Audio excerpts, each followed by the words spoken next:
The battle continues in the depths of the level 3 secret realm, where the squad is still struggling against the helmeted Spider-Girl boss. Her horrific, multi-limbed form towers above the chaos, dragging captives with eerie grace.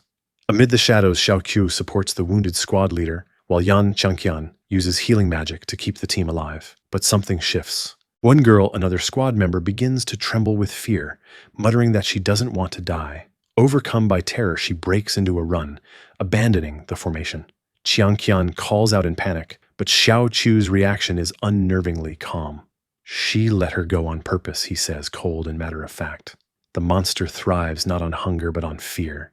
This isn't just a creature of instinct, but a fear god chosen, an entity selected by the outer gods of the void. Creatures like her devour negative emotion, anxiety, helplessness, resentment. And that fleeing girl? She's a feast. They're no ordinary mutants, Xiao Qiu explains. They're monsters that evolved after tasting something far more addictive than flesh, despair. The moment the fleeing girl is caught, the twisted transformation begins. Purple-black tendrils erupt from the monster's back as she enters a grotesque second phase. Her presence alone begins warping the very fabric of the dungeon. But instead of panicking, Xiao Qiu steps forward, unfazed. You're wondering why I'm not affected? Why my pressure still feels like I'm just level 1? Then he raises his hand. In a heartbeat, spiritual pressure floods the space dense, suffocating, and ancient. It was hidden until now, held tightly like a coiled serpent. Even the fear god chosen freezes, sensing something far more dangerous in her presence. Then the real monster appears. A towering horned humanoid covered in blood-red armor crashes into the battlefield. This is no longer the Xiao Qiu from before. His transformation is complete. No class, no profession, but something entirely inhuman. Something born to dominate. The fear god chosen lunges with a flurry of limbs, but her attacks bounce off his armored skin like dust. He moves through her webbed illusions and dimensional tricks with ease, slashing through her limbs with merciless precision. One by one, she's torn apart. Xiao Qiu stands over her, towering, eyes burning. You thought this was a game? That playing with emotions wouldn't have consequences? He says. Then comes the final strike. A surge of raw energy explodes from his foot, and with one devastating blow, the boss is annihilated. Mission complete. Level 3. Secret Realm. Mother Spider Nest. Mission reward issued. Spider's Foot. Survivors will be automatically transported out of the realm. Back in the real world, Yan Xiangqian wanders the bustling city in a daze. The memory of the fight, of that terrifying power of him, still clings to her like fog. She thinks back to that strange feeling in her chest, wondering aloud, he wasn't dead from the start, was he? And then she sees him, Xiao Qiu, alive, unchanged, strolling casually through the crowd, as if nothing had happened. She calls out stunned, Xiao Qiu? The city gleams under morning light, its sleek skyscrapers mirroring a world that seems orderly and calm. Xiao Qiu's gaze is fixed on something far more mundane and urgent. A digital rental board scrolls through listings of tiny rooms and apartments, all priced beyond his current reach. I came out with nothing but these clothes. Can't even afford a place to stay, he thinks to himself. Though he once possessed power that could level cities, now he stands at square one, no resources, no gear, and not even a bed to call his own. Yet, there's no frustration in his voice, just quiet calculation. If this was the cost of starting over, so be it. Just as he's contemplating his next move, a familiar voice bursts through the noise of the street. Xiao Qiu! Xiao Qiu over here! It's Yan Qiangqian, the healer from the previous expedition, waving at him excitedly. She's a burst of energy, her signature mix of sass and sweetness lighting up the sidewalk. Xiao Qiu blinks, surprised to see her outside of combat. That healer, he mutters. She reintroduces herself cheerily, this time in civilian clothes. Yan Qiangqian, level 2 healer. Remember me? Soon she leads him her home. It's modest but warm. Outside the entrance stands a stone plaque, engraved with a flame and sword emblem. Xiao Qiu pauses, sensing significance. That's my dad's emblem, Qiangqian says, a little more softly than usual. He used to be a great warrior. This was his house. My parents, they're both gone now. Her tone shifts from bubbly to bittersweet as she speaks of her late parents. Her words are full of quiet reverence. It's clear this house is more than shelter. It's a living memory. Then the mood shifts. They meet another girl, sharp-eyed, sitting in a wheelchair and full of snark. She doesn't welcome Xiao Qiu warmly. Another rookie? Tak. What is this, a daycare now? Turns out she's an analyst, wheelchair-bound but brilliant. She's been watching recent footage of Mask's courtroom explosion, how he gave up all his power in a single moment of rebellion. She's furious. The public thinks he gave up just for show? Idiots! She slams her keyboard in rage. Mask didn't surrender his power, he sacrificed it, and he didn't do it out of cowardice, he did it to sever fate. Her passion fills the room. Meanwhile, Qian and Xiao Qiu retreat to the kitchen for a simpler battle lunch. As they eat, a TV blares political commentary. Newscasters speculate on Mask's motives, dismissing his actions as theatrics. Without Mask, one pundit says, humanity can move forward. Qian is visibly upset. That's not right. There must be a reason. He must have had one. Xiao Qiu responds coldly. Maybe. She stares at him. You're so indifferent. If the person we're talking about is Mask, don't you care at all? I don't, he says flatly. Their banter is interrupted by a loud crash. Someone's pounding on the front gate. Do you think I won't burn this place down? The threat echoes from outside. Qianqian expression darkens. It's someone from the Kaijiang investment company. Yan Qianqian storms out of her house, her patience at its end. Outside, 3 sharply dressed men in suits are waiting greasy smiles, plastered across their faces like predators circling prey. Finally willing to show yourself, one taunts. Took us a lot of effort to meet you. But Qianqian stands firm. Mr. Zim, Mr. Tujing, I've made myself clear. I will not sell this house. Their expressions twist with annoyance, but they quickly switch tactics. One of them steps forward with faux charm and stretches out 3 fingers. $3 million. That's how much we're offering this time. Sign the papers, and the money's yours instantly. Qianqian doesn't budge. 3 million? What happened to the 100,000 you offered me before? The man chuckles, dark eyes glinting. Well, the more troublesome you get, the lower the price becomes. He leans in closer, voice dropping. You should accept while the offer's still on the table. You really don't want us to get impatient. But before the situation escalates further, Xiao Qiu steps into view. Quiet, calm, yet commanding. One of the thugs turns. Who's this guy? Tujing sneers. Probably just her new man. Civilian type, easy target. Feigning friendliness, he extends a hand toward Xiao Qiu. Come on, let's not make this ugly. Xiao Qiu accepts the handshake, and at that instant, Tujing activates a hidden skill, trying to overpower him mentally. Big mistake. The moment their hands touch, Tujing is sucked into Xiao Qiu's inner world, a vast, terrifying ocean of emptiness. It's cold, endless, and void of anything human.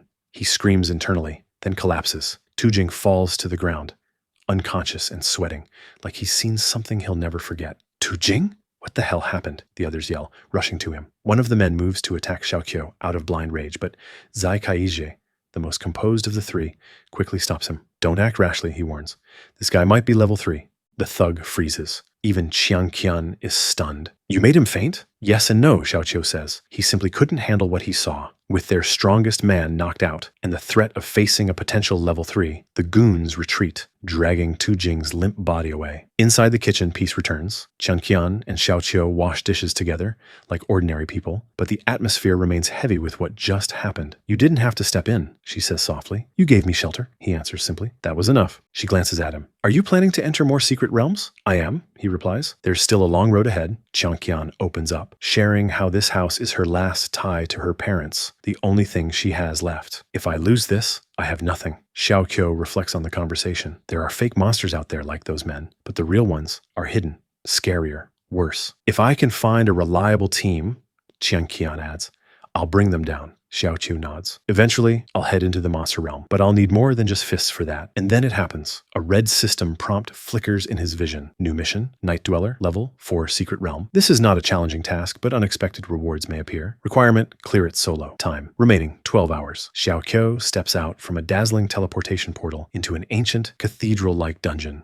Vast, echoing, and beautifully sinister. Stone arches stretch toward the heavens, casting shadows over statues, too detailed to be harmless. He walks with unhurried confidence. European medieval aesthetic, huh? He muses, unfazed. Then he spots them, a line of towering stone gargoyles, frozen in eternal roar. They don't stay frozen for long. With the sound of cracking stone, their claws twitch, eyes glow red, and then they leap, screaming to life as the system declares, Scarlet Gargoyle, level 3, dormant until approached, high physical defense, resistant to magic, lethal in packs. To most adventurers, this would spell doom. But Xiao Qiu doesn't even blink. Surrounded, he mutters, such a pity. You ran into me. The next scene is carnage. Dozens of monstrous gargoyles swarm him, but Xiao Qiu, in his evolving demon-like form, tears through them, In a storm of claws, fists, and raw brutality, shattered wings and broken jaws fill the cathedral as he dismembers them without a scratch on himself. And yet, one final threat appears. A towering stone warrior holding a glowing spear, calm, dignified, and deadly. Leader, Lux stone statue, level 4. Unlike the others, this one was crafted with time, detail, and spiritual intent. Stronger, smarter, more dangerous. But Xiao Qiu, now half demonic in form, laughs in its face. A demon with a human's face, that look makes me want to kill you even more. In a final thunderous clash, the cathedral trembles as they clash force against fury, spear against claw. Later, a squad of adventurers arrives, unaware of what happened before them. One female scout kneels at the broken remains of a gargoyle, inspecting the shattered texture. This wasn't caused by magic or weapons, she says, frowning. This was done by hand. The squad leader's eyes widen. With bare hands? That's not possible. Her expression turns grim. I think someone came in before us, someone terrifying. Then, another squad member calls out, "Look!" They turn toward the altar. There, impaled in a ruined statue wall, lies the shattered Lux stone statue, utterly destroyed. Inside the sealed command room of the Secret Realm Inspection Bureau, tension is thick as smoke. The city's top investigators have returned from the Spider-type Level 3 realm, but with nothing to report. Not a trace of the attacker. No team footprints. Just precise, merciless carnage. The director reviews the data in silence, then,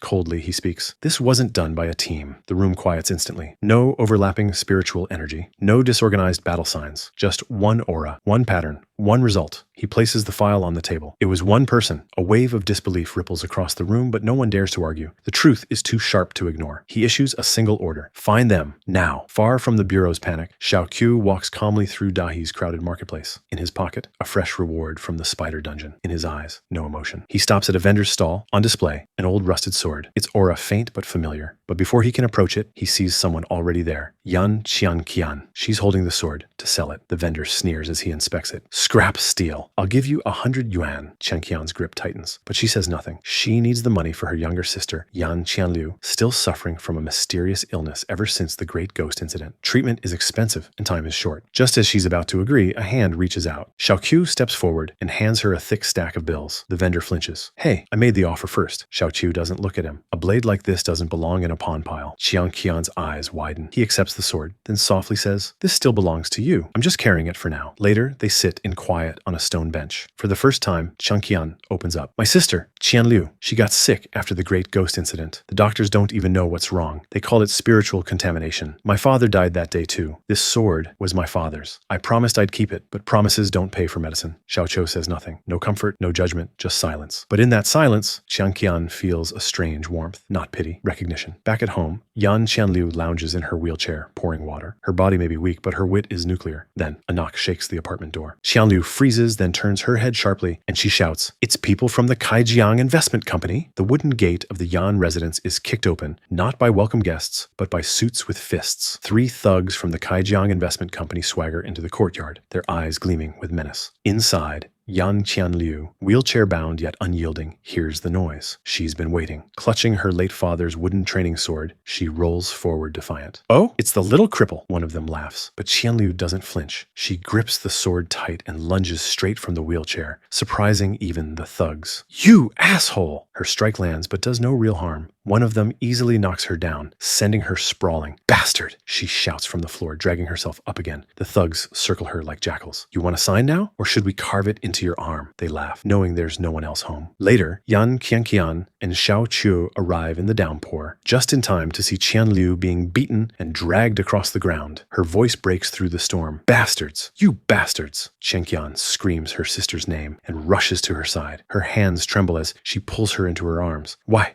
did this happen? But then a garbage truck pulls up. One thug opens the lid of a bin and dumps filthy, reeking garbage right over her head. Qian stands still, drenched in filth, paralyzed with shock. Her face is unreadable, not crying, not screaming, just still. Qianliu, crawling, tries to reach her sister, desperate to offer comfort, but Xiao Qiu stops her. If you go now, he says coldly, you'll only hurt her more. Qianliu freezes, torn. His words cut deeper than any blade because they're true. Silently, Qian turns and heads back into the house, her expression unreadable. The thugs retreat, laughing like they've won, but they don't know what they've unleashed. Later, under the rain-soaked eaves, Qianliu sits with Xiao Qiu. She looks at him, voice low. Why is it like this? Why is the world so cruel? He answers, not with comfort, but clarity. There was justice once. Now it's just systems ruled by monsters. Qianliu grips the wooden sword in silence. Xiao Qiu stands and starts walking under the rain. She asks, Are you going after them? Yes. That's crazy. You said you don't like getting involved. I don't, he says. It's a real hassle. His eyes flash with quiet rage. A pulse of red light gathers in his hands. Trouble always finds me, and I've always liked to curb boredom. With boredom, he unsheathes the sword, rain sizzling off his aura. His eyes sharpen, not like a hero, but like something older, something darker. And use violence to eliminate trouble. And with that, the real storm begins. This is the end of the video. Please like, comment, and subscribe to see the next part.